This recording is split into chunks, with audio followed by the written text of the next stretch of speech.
ओम श्री सद्गुरु परमात्मने नमः।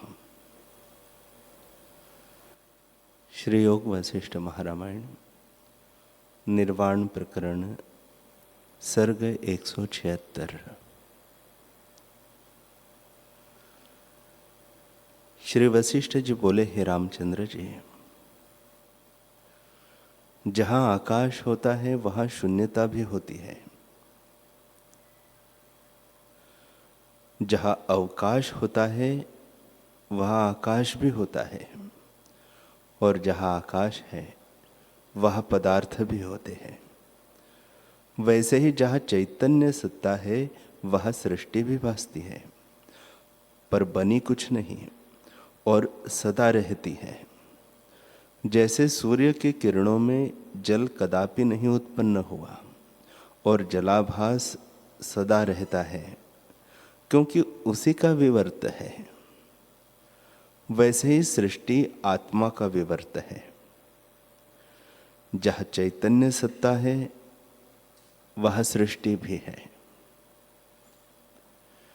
इसी पर एक इतिहास तुमसे कहता हूं, जिसके सुनने से और समझने से जरा मृत्यु से रहित होगा। वह इतिहास परम सुंदर और चित्त को मोहने वाला आश्चर्य रूप है और मेरा देखा हुआ है। हे रामचंद्र जी, एक काल में मेरा चित्त जगत से उपरत हुआ, तो मैंने विचार किया कि किसी एकांत स्थान में जाकर समाधान करूं, क्योंकि जगत मोहरूप व्यवहार से दृढ़ हुआ है। जितना कुछ जानने योग्य है उसको मैं जानता हूं, परंतु व्यवहार करके भी शांत रूप हूं। तब मैंने ऐसा विचार किया कि निर्विकल्प समाधि करके परम शांति पाऊं, और जो आदि अंत और मध्य से रहित परमानंद स्वरूप अविनाशी पद है उसमें विश्राम करूं। हे रामचंद्र जी, तब भी मैं ज्ञान वृत्तिमान और परमानंद स्वरूप ही था, परंतु चित्त की वृत्ति जब जगत भाव से उपरत हुई तो व्यवहार से भी एकांत समाधि की इच्छा की कि जहां कोई क्षोभ न हो वहां स्थित हो। यो विचार कर मैं आकाश में उड़ा और एक देवता के पर्वत पर जा बैठा, तो वहां बहुत प्रकार के इंद्रियों के विषय देखे। अंगना गान करती है, सिर पर चमर होते हैं और मंद मंद पवन चलता है, पर वह भी मुझको आपात रमणीय अस्थिर लगे, क्योंकि वे किसी काल में किसी को सुखदायक नहीं। समाधि वालों के ये शत्रु हैं। उनको निरस जानकर मैं फिर उड़ा और एक पर्वत की कंदरा में, जो बहुत सुंदर थी और जहाँ एक सुंदर वन था, उसमें सुंदर पवन चलता था, मैं पहुंचा। ऐसे स्थान को मैंने देखा तो वह भी मुझको शत्रुवत लगा, क्योंकि पक्षियों के शब्द होते थे और पवन का स्पर्श होता था, वह और भी अनेक विघ्न थे। उनको देखकर मैं आगे चला तो नागों के देश और सुंदर नाग कन्या देखी। इंद्रियों के बहुत सुंदर विषय भी देखे, पर वे भी मुझको सर्पवत लगे। जैसे सर्प का स्पर्श करने से अनर्थ होता है, वैसे ही मुझको विषय लगे।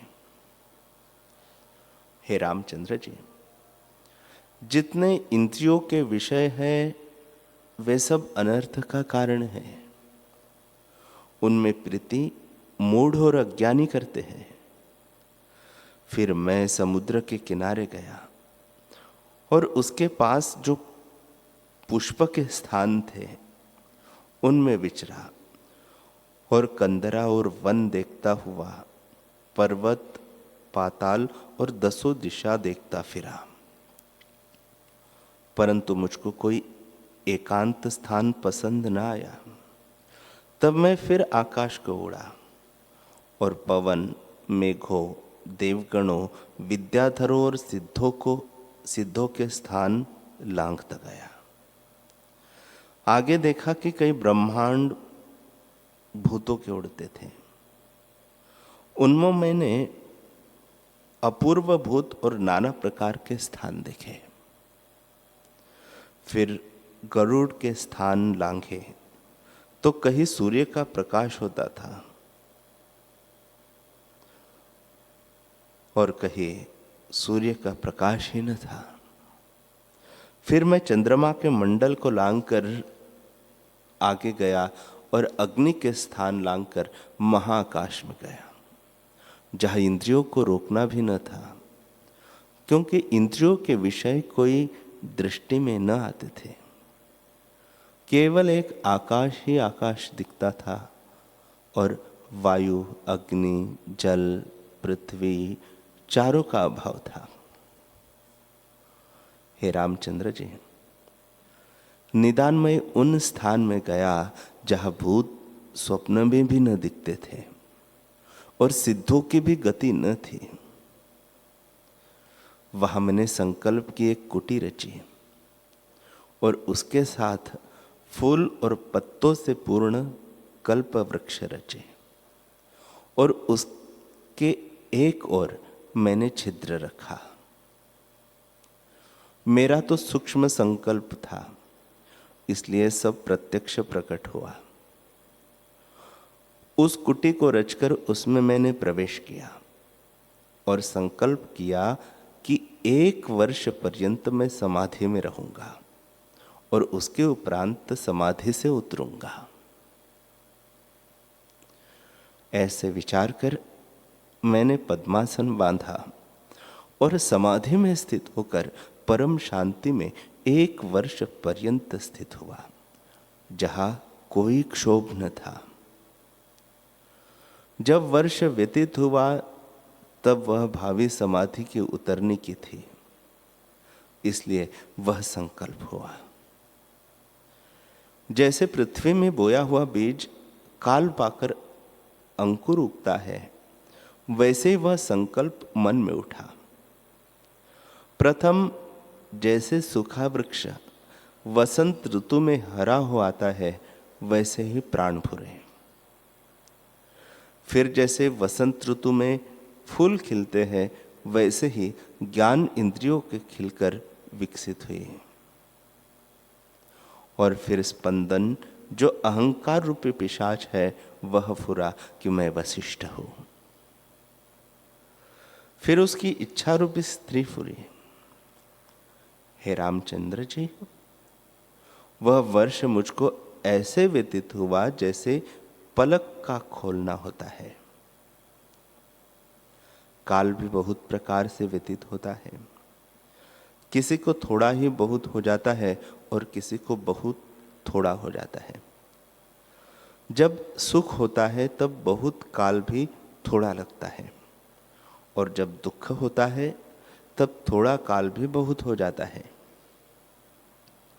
हे रामचंद्र जी, इस समाधि का जो मैंने वर्णन किया, वह शक्ति सब जीवों में है, परंतु सिद्ध नहीं होती, क्योंकि नाना प्रकार की वासना से अंतःकरण मलिन रहता है। जब अंतःकरण शुद्ध हो तब जैसा संकल्प करे वैसा ही सिद्ध होता है, पर मलिन अंतःकरण वाले का संकल्प सिद्ध नहीं होता। राम जी ने पूछा, हे भगवान, तुम तो निर्वाण स्वरूप हो, तुमको अहंकार रूपी पिशाच कैसे हुआ? यह मेरा संशय आप दूर कीजिए। वशिष्ठ जी बोले, हे रामचंद्र जी, ज्ञानी हो अथवा अज्ञानी, जब तक शरीर का संबंध है तब तक अहंकार दूर नहीं होता। जैसे जहां आधार होता है वहां आधेय भी होता है, और जहाँ आधेय होता है वहाँ आधार भी होता है। वैसे ही जहाँ देह होती है वहाँ अहंकार भी होता है, और जहाँ अहंकार होता है वह देह भी होती है। हे रामचंद्र जी, अहंकार बिना शरीर नहीं रहता, पर उस अहंकार को अज्ञान रूपी बालक ने कल्पना की है। पर ज्ञानी का अहंकार नष्ट हो जाता है। हे रामचंद्र जी, यह अहंकार अविद्या ने उपजाया है। जो वास्तव में मिथ्या हो और भासित हो वह अविद्या है। और जब अविद्या ही मिथ्या है तो उसका कार्य अहंकार कैसे सत हो? यह केवल मिथ्या भ्रम से उदय हुआ है। जैसे भ्रम से वृक्ष में वैताल भासता है, वैसे ही भ्रम से अहंकार रूपे वैताल उदय हुआ है, और इसका कारण अविचार सिद्ध है। विचार करने से इसका अभाव हो जाता है। जहाँ विचार होता है वहाँ विद्या नहीं रहती। जैसे जहाँ दीपक होता है वहाँ अंधकार नहीं रहता, क्योंकि दीपक के जलाने से अंधकार का अभाव हो जाता है। वैसे ही विचार के उदय होने पर अविद्या का अभाव हो जाता है। जो वस्तु विचार करने से न रहे उसे मिथ्या जानिए, और जो आप ही मिथ्या है तो उसका कार्य कैसे सत्य हो? इसे अहंकार को तुम मिथ्या जानो। हे रामचंद्र जी, जैसे आकाश के वृक्ष का कारण कोई नहीं, वैसे ही अहंकार का कारण भी कोई नहीं। मन सहित जो 6 इंद्रियां है, शुद्ध आत्मा उनका विषय नहीं, क्योंकि वे साकार और दृश्य है। साकार का कारण निराकार आत्मा कैसे हो? जो आकार है वे सब मिथ्या है। जो बीज होता है उसमें अंकुर उत्पन्न होता है, तब जाना जाता है कि बीज से अंकुर उत्पन्न है। परंतु बीज ही न हो तो उसका कार्य अंकुर कैसे उत्पन्न हो? जैसे जगत का कारण संवेदन ही न हो तो जगत कैसे हो? जैसे आकाश में दूसरा चंद्रमा हो तो उसका कारण भी मानिए, और जब दूसरा चंद्रमा ही न हो तो उसका कारण कैसे मानिए? हे रामचंद्र जी, ब्रह्म आकाश अद्वैत, शुद्ध, फूरने से रहित, अच्युत और अविनाशी है। वह कारण कार्य कैसे हो? हे राघव, पृथ्वी आदि तत्व अविद्यमान है पर भ्रम से भासते हैं। केवल शुद्ध आत्मा अपने रूप में स्थित है। जो तुम कहो कि अविद्यमान है तो भासते क्यों है, तो उसका उत्तर यह है कि जैसे स्वप्न में अनहोती सृष्टि भासती है, वैसे ही यह जगत भी अनहोता भासता है।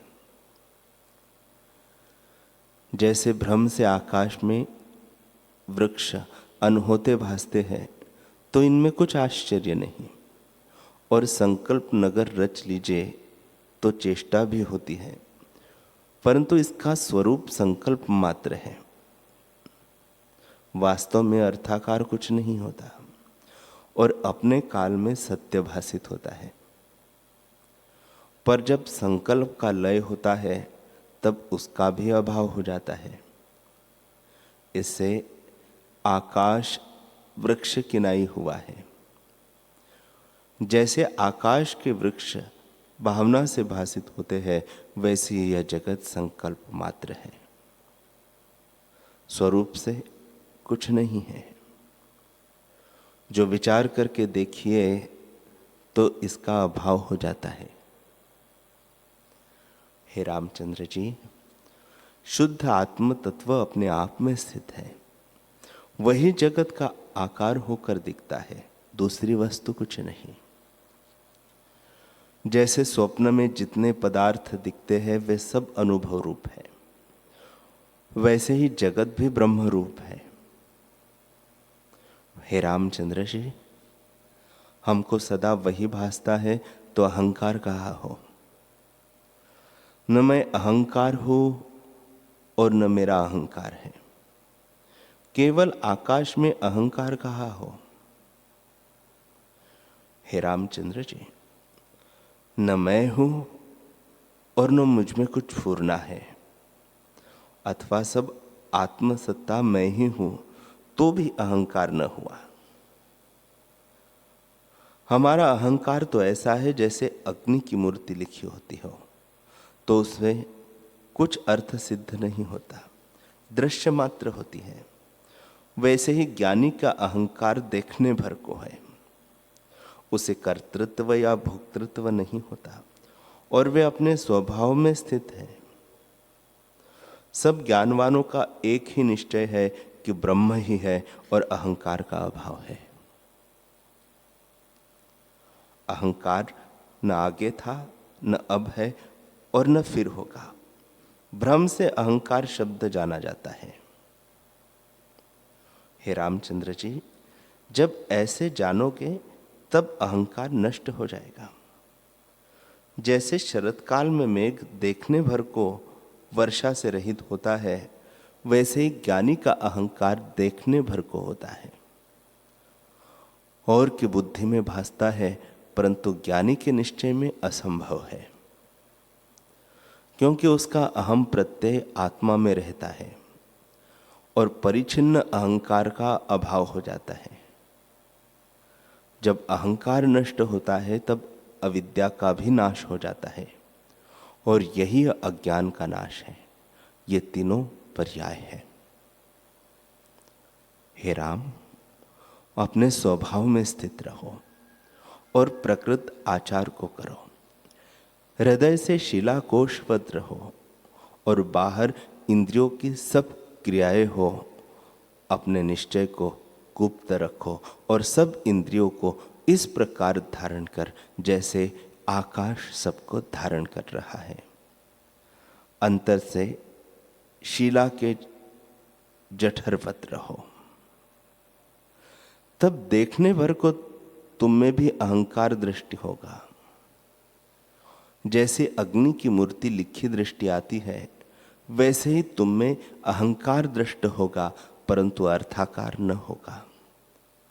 केवल ब्रह्म सत्ता ही भासेगी और कुछ न भासेगा।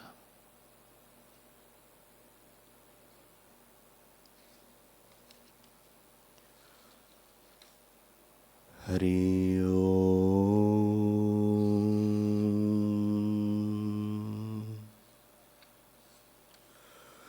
हरि ओम।